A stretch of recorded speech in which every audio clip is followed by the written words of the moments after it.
I'm sorry, I thought you were testing it to see if you would show up and you're going to look at the footage. No, I thought I was testing if you're retarded and you passed. So Okay. I'm glad that worked out. We're here to review The Amazing Spider-Man 2, directed by Mark Webb. It is the sequel to the 2012 film The Amazing Spider-Man, which is Sony's reboot of the Spider-Man franchise after Sam Raimi's original trilogy, which ended in 2007 with Spider-Man 3. The film stars Jamie Foxx, Andrew Garfield, Emma Stone, Paul Giamatti, Dane DeHaan, and a bunch of other fucking people. Okay, I'm gonna get this out of the way early.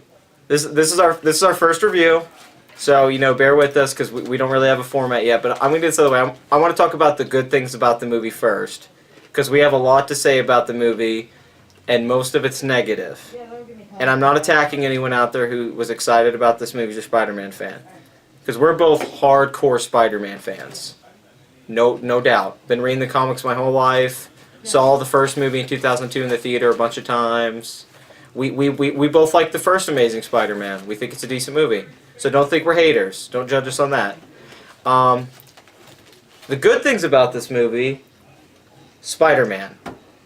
Yeah. First 10 minutes. Awesome. Really throughout the whole... I don't think Spider-Man ever takes a misstep as a character, though I can remember, except some of the Peter Parker stuff's a little shakier in the first movie. Very much. He's a more inconsistent character. He's more comic relief than he is, like, a character. Yes. And he's very sparse in the movie. He's not really the driving force of anything. It's what Mark Webb does with Spider-Man, the way he uses the character, the way he does the humor, the way he does the web slinging, the way he does the CGI, the creativity of it. The movement, he moved like a spider in a lot of scenes. It's excellent. It's excellent. It's an excellent adaptation of a great character. It's like how Christopher Nolan got the understanding of Batman and the pathos of it. It's the recent Captain America: The Winter Soldier. It's just as good as those movies are at really capturing Spider-Man as a character, his fun, the hope, I mean, the first 10 minutes, there's a montage that's amazing. Yeah. He's just going around the city, saves this little kid. It's great. You know what it reminded me of a lot in tone? What? Kick-Ass. Yeah. Some of the montages, actually. No, it's so much fun. It was funny because we were reading negative reviews and we both went in the movie and like the first 10 minutes we leaned in, I leaned in, I go, this is fucking awesome. We're like, this is badass, and then he goes, I don't know, I'm worried. They build enough stuff because they start with this intense setup that connects to the first film with Richard and Mary Parker. And I think it's actually a very well executed sequence. It's odd because you don't expect. No. You're walking in a Spider-Man movie and it's like secret agents and it's like two sides punching the heck out of them. We still have our popcorn from X-Men. Yeah. Yeah. We didn't get a pre-screening critic shit. We paid $10 a piece to see this movie. So anything I say about it, I paid $18 for the popcorn. That was the best money spent on the movie. But the first 10 minutes, it's this really cool setup where you got to connect from the first movie, what happens to Richard and Mary Parker, and then they introduce Spider-Man and he's fighting Rhino early on, played by Paul Giamatti. Now we'll get to that later, Paul Giamatti in this movie, but awesome. Awesome opening, really cool action. It's cutting back and forth between graduation. Feels exactly like a Spider-Man comic. I was jumping in my seat happy. Then that first 10 minutes in. It's a 2.5-hour movie. I can emphasize this. About 2 hours and 15 minutes of it. A lot of people are going to compare this to recent stuff like Man of Steel or even Spider-Man 3. Yeah. This is Joel Schumacher's Batman Forever. I got a lot of Batman Returns. Yeah, that too. Especially because villain-driven, not hero-driven. No motivations either, especially Catwoman. Electro was Catwoman. Electro was Catwoman. In every way. I want to keep this streamlined, but they introduce Max, this character played by Jamie Foxx, who I think gives it an okay performance given the material. But he works at Oscorp, because everybody in this movie works at Oscorp. That's the only job offer in New York City. This movie has 3 locations. Oscorp, Peter's house. Yeah, I didn't know this was going to be the raid where Spider-Man had to fight his way up to the top of Oscorp to get 6 floors. The Sinister Six, and we're at the top. They introduced the Max character, and he is so one-dimensional And just because Spider-Man has one conversation with him, he becomes obsessed because he's so lonely. And this could be interesting. A lonely character who gets this obsession with Spider-Man. Like I said in the movie, it'd be interesting if Joaquin Phoenix played the role, like he did Theodore and Her. Or her, yeah. But a performance like that, nuanced or humanized. Sometimes in I some way. feel like I'm going to feel every electrical feeling that I'm ever going to feel. And I won't ever feel anything new. Because I'm just going to electrocute everyone who just doesn't want to be my friend. I change my voice depending on the scene. I can't emphasize enough how disappointed I was in Dane DeHaan in this. I loved him as Andrew in Chronicle, and I was so hyped for him as Harry Osborn. I'll just break this. I'll set this up for you guys, just to brief. They introduce Harry Osborn randomly out of nowhere. He just shows up. He knew Peter 10 years ago. They act like they're best friends all of a sudden. It's very forced. Max is just thrown in there. His character's forced.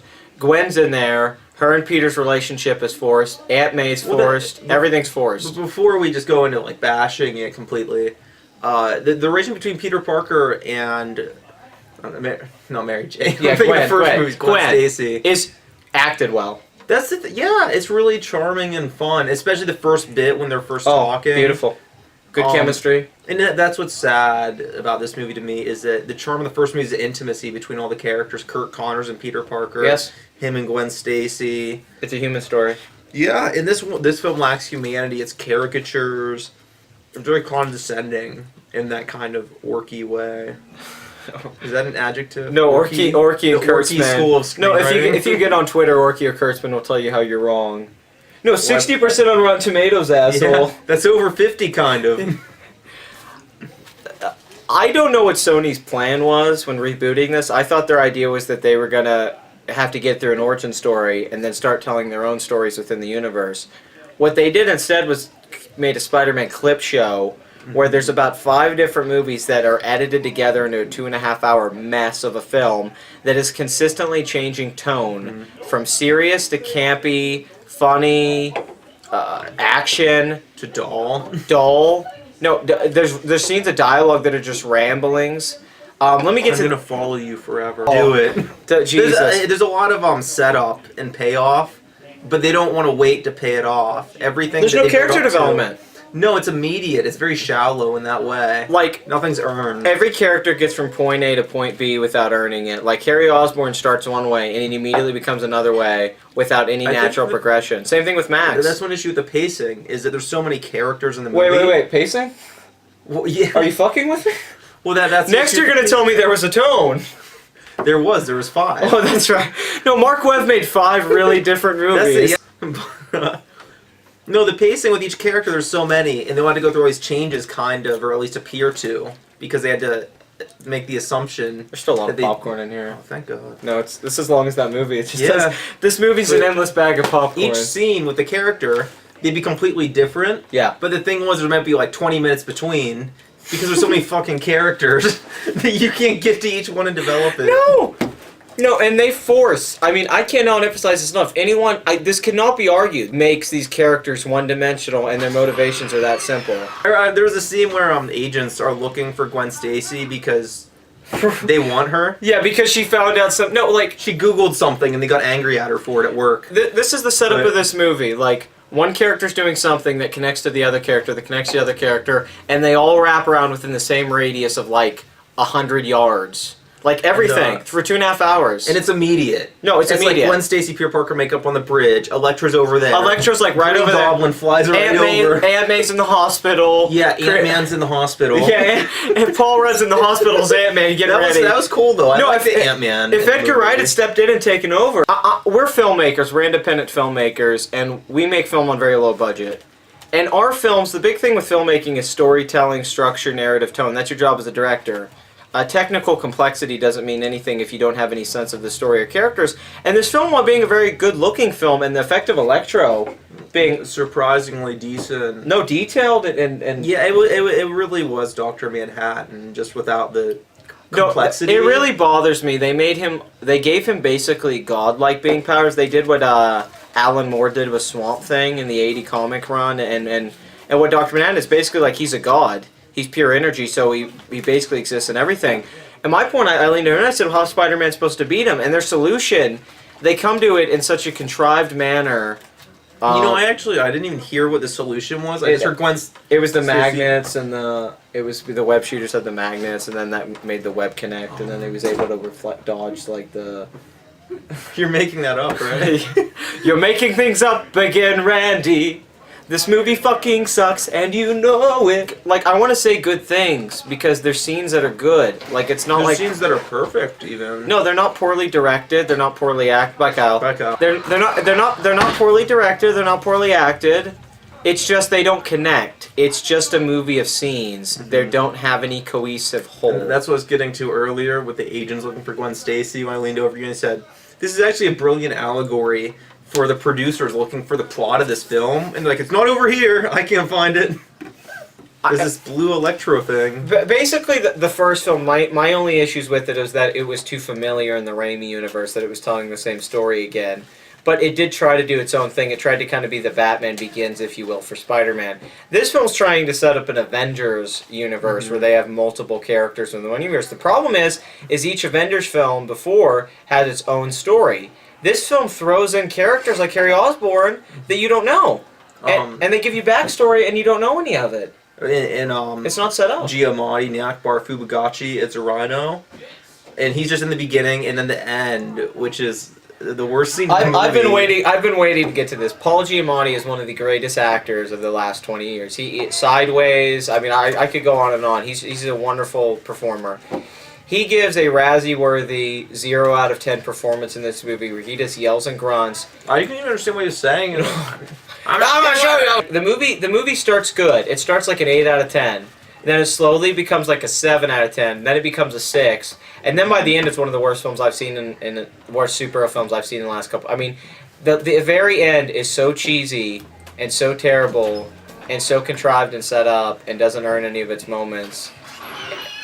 They set up this little kid earlier in the movie. They do something with it at the end. If you won't spoil it, I will. Rhino shoots the kid. Oh, shut up. That's not...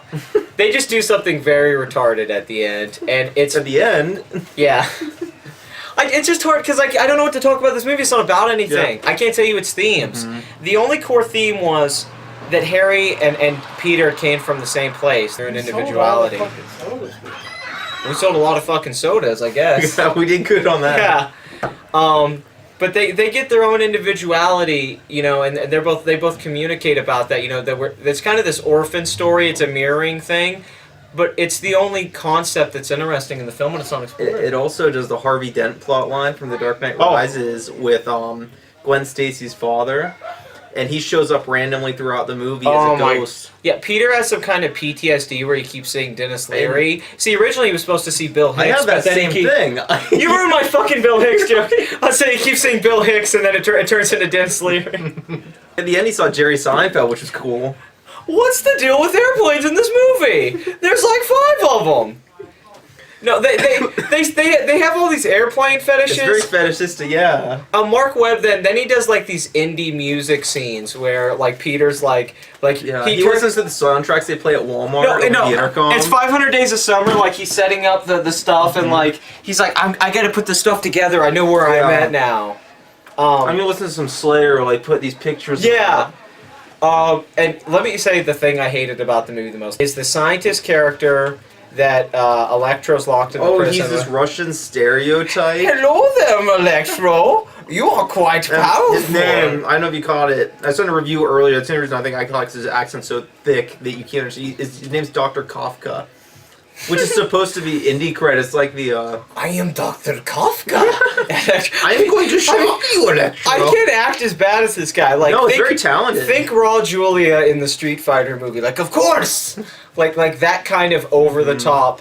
Yeah, like I said, it's like Joel Schumacher. Like it's like Batman Forever. That Tommy Lee Jones. I would even go further than Joel Schumacher and call it Joe Shitmaker. Yeah.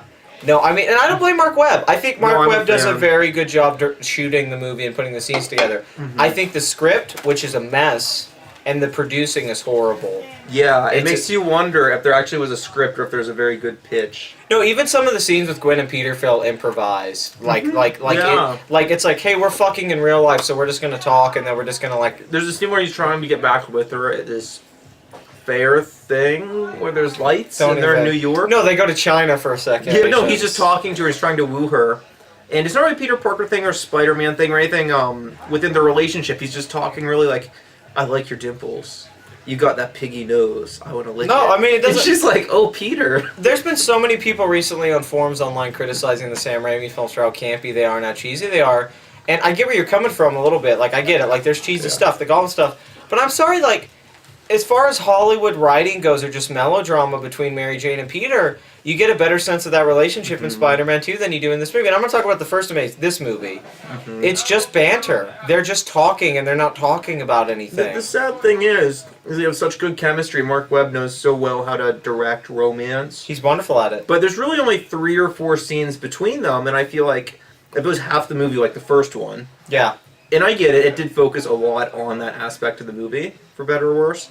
But this one just kind of drops it completely. Gwen. I feel like I know the two of them less than I did at the end of the first movie.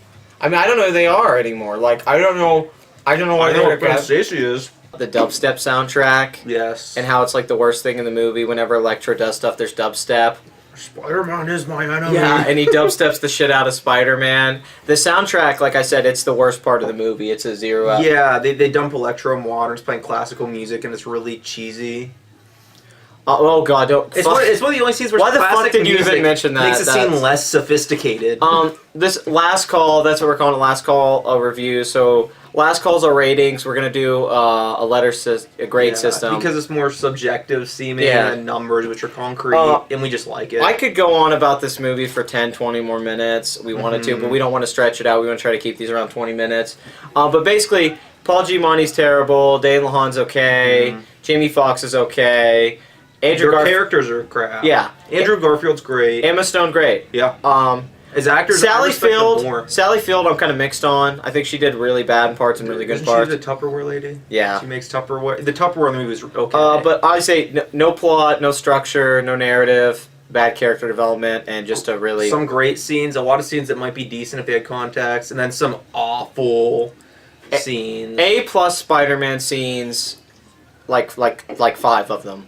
There's really great. A lot of DF Electro scenes. My final rating, I'm gonna give it a C-. I think it's a watchable film because when you're watching it, you're just kind of watching it. It's not boring entirely, but it's not a movie. It's like watching a long commercial. Sony advertises itself throughout Blu-ray. It's like Iron Man 2, and at the end it does the Man of Steel thing, but for the Sinister Six. Yeah, and it's insulting. That's the point in the movie where it stops completely. No, it kicks you in the balls at the end relentlessly. But I'm giving it a C-. Is that? I think a C- is fair. Yeah, I would give it a D+, but I feel like it's made well enough. Ultimately, you root for the movie. You want it to rise above its faults. And the biggest problem with the movie, to sum it up, is that it takes one of the most promising story arcs in comic book history. And it's something I really liked with Amazing Spider-Man. You did too. I was actually a pretty big fan of it. I mean, it wasn't great, but for what it was, I thought... I was excited about the sequels. I thought it would be the Dark Knight of Spider-Man, so to speak. If you know what story I'm talking about. Not the Batman Forever. And it botches it completely, I would say, except the acting's good. It does that one awesome thing, though, where the Spider-Man theme plays on a cell phone about 9 times. No, I was worried that they might stop doing it after the 8th time. They pulled it in one last time. I was like, yes. Yeah. Very, very clever. But yeah, Amazing Spider-Man 2, do not see it in theaters. I wouldn't even say rent it.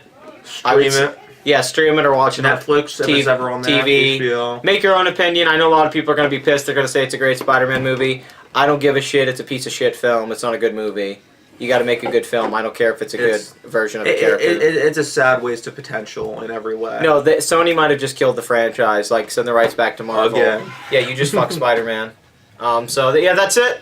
I'm Randy, and that's Todd. And hopefully X-Men is better.